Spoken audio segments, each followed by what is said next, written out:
मत आता सकाळचे 9 वाजता आहेत। या बुलेटिनची सुरुवात एका मोठ्या बातमीने करूयात।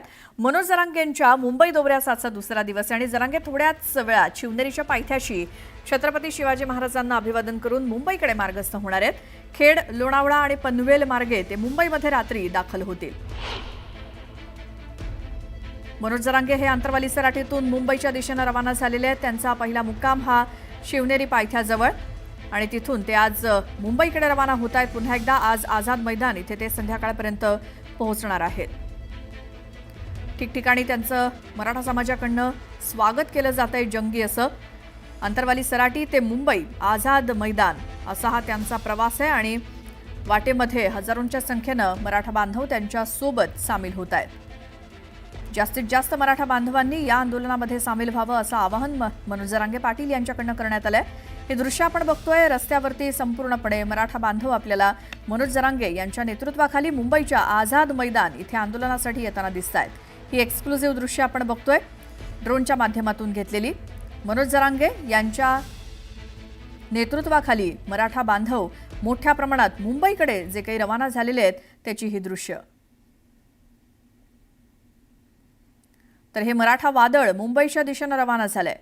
अंतरवाली सराटीतनं मनोज जरांगे पाटील निघाले। वाटेत अनेक मराठा बांधव त्यांच्या या आंदोलनामध्ये सामील होण्यासाठी मुंबईच्या दिशेने येत आहेत। कोणी गणपती बाप्पाची मूर्ती देखील आझाद मैदानात घेऊन येते। तिथेच गणेशोत्सव साजरा करू असं मनोज जरांगेंनी सांगितलं।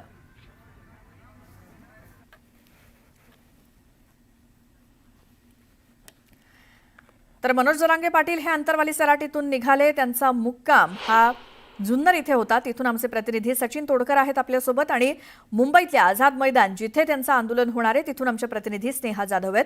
आधी आपण जुन्नरला जाऊयात। सचिन, आत्ताचे काय अपडेट मनोज जरांगेंच्या या मुंबईकडे ते आंदोलनासाठी निघालेत त्या संदर्भात? कुठे आहेत आत्ता मनोज जरांगे आणि त्यांच्यासोबत किती जण आहेत? खरं तर जुन्नरमध्ये मनोज जरांगे पाटील यांचा पहिला मुक्काम होणार होता, मात्र ते जुन्नरला रात्री पोहोचू शकले नाहीत। आज सकाळी ते जुन्नरला पोहोचलेत आणि आता सध्या ते शिवनेरी किल्ल्याच्या पायथ्याशी असणाऱ्या शासकीय विश्रामगृहामध्ये आहेत। सध्या ते थोडी विश्रांती घेऊन किल्ल्याच्या वर जाणार आहेत। त्यांची विश्रांतीचा वेळ संपलेला आहे। ते थोड्याच वेळात तयार होऊन आता शिवनेरी किल्ल्यावर निघतील। त्यांच्या गाड्यांचा ताफाही सज्ज झालाय। थोड्या वेळातच ते हे शासकीय विश्रामगृह सोडतील।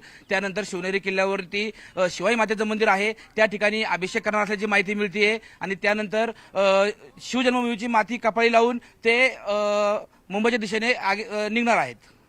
श्वेता, बरं, आपण आता आझाद मैदान इथे जाऊयात। आमच्या प्रतिनिधी स्नेहा जाधव तिथे आहेत। स्नेहा, मनोज जरांगे आणि त्यांचे सगळे समर्थक आज संध्याकाळपर्यंत आझाद मैदान इथे पोहोचणार असं सांगितलं जात आहे।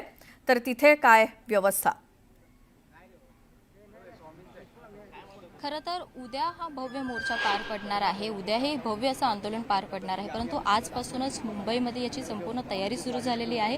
आंदोलनकर्ते जे आहेत ते आजच मुंबईत पोहोचलेले आहेत। त्यांनी ट्रकमधून आलेले आहेत, छोटा टेम्पो आहे। तसंच आपल्याला पाहायला मिळते की त्यांनी सोबत जेवणाचं साहित्य घेऊन देखील या ठिकाणी पोहोचलेले आहेत। एकंदरीतच आपल्याला माहिती आहे की जी परवानगी आहे ती एका दिवसाची परवानगी देण्यात आलेली आहे आणि आपल्याला इथे पाहायला मिळते की असं जास्त प्रमाणात असं जेवणाचं साहित्य देखील यांनी सोबत ठेवलेलं आहे। आपण त्यांच्याशी बातचीत करणार आहोत। कुठून आलात तुम्ही? आम्ही नांदेडहून आलोत। हे महूळ एक सोलापूर आले आहेत। नांदेड, सोलापूर, महूळ अशा इथून आले आहेत। आजकीन काय आमच्या बऱ्याच गाड्या रस्त्यामध्ये आहेत। इथं काही आहेत, कोणी फ्रेश व्हायलंय, कोणी नाश्ता वगैरे करायलेत, बनवालेत। हे बनीनं आमचं चालू आहे सध्या। आपल्याला पाहायला मिळते की इथे तुम्ही जेवणाचं साहित्य देखील मोठ्या प्रमाणात घेऊन आलेलं आहेत। किती दिवसांचं आहे जेवणाचं साहित्य आणि त्याच्यामध्ये काय काय आहे? हे आमचं साहित्य 1 महिन्याचं आहे। याच्यामध्ये चावल आहे, ज्वारीचे पीठ आहे, गव्हाचं पीठ आहे, पोहे आहेत, उपम्याची तयारी आहे। हे समजा आम्हाला जे 1 महिना साहित्य लागणार आहे। आम्ही हे पूर्ण तरकारी पण आमच्या शेतामधून आणलेलं आहे। समजा गॅसचा हांडा आहे आमच्याकडे, पाण्याची कॅन आहे, सर्व आम्हाला जे काही लागणार 1 महिन्याचं ते आमच्याकडे 1 महिन्याचं साहित्य आहे। आता कदाचित आम्हाला समजा इथं ज्या दिवस जरी राहावं लागलं त्या तयारीनं आम्ही आलेलो आहोत। परंतु आपण पाहिलं तर आंदोलनाची परवानगी ही एका दिवसासाठीच आहे, उद्यासाठीच आहे आणि संपूर्ण तयारी अशा प्रकारे करण्यात आली। जे आमचे मराठी योद्धा मनोज जरांगे पाटील ते सांगतील ते आम्हाला त्यांच्या आदेशाप्रमाणे आम्हाला राहावं लागलं। मग आम्हाला आरक्षण जोपर्यंत भेटणार नाही तोपर्यंत आम्ही आझाद मैदान सोडणार नाही, हे आमचा ठाम असा निर्णय आहे, म्हणजे मनोज जरांगे पाटलांचा. उद्या किती वाजता या आंदोलनाला सुरुवात होईल? सकाळी उद्या आंदोलनाला 9 वाजता सुरुवात होईल. आज दादा पोहोचतील. दादा पोहोचल्याच्या नंतर भीड होईल, म्हणून त्याच्यासाठी जसे जमल तसे दादानं सांगितलं की तुमच्या हिशेबाने जसे जमल तसं तुम्ही आझाद मैदानावर जाऊन थांबा, त्या ठिकाणी थांबा म्हणून असं दादानं सांगले. दादाचे जसे आदेश आहेत तसे हळूहळू समधीकडून पब्लिक येत आहे. उद्या आंदोलनासाठी या आझाद मैदाना ठिकाणी किती साधारण लोक येतील असं वाटतं? किती आंदोलनकर्ते येतील? मॅडम, उद्याच्या नंतर माझ्या मनानं 2 कोटीच्या जवळपास लोक येतील.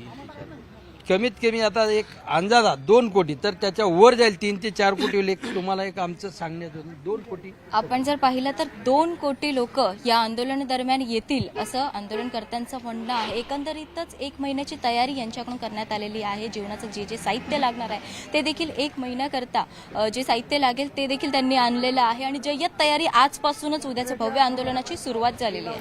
बरोबर.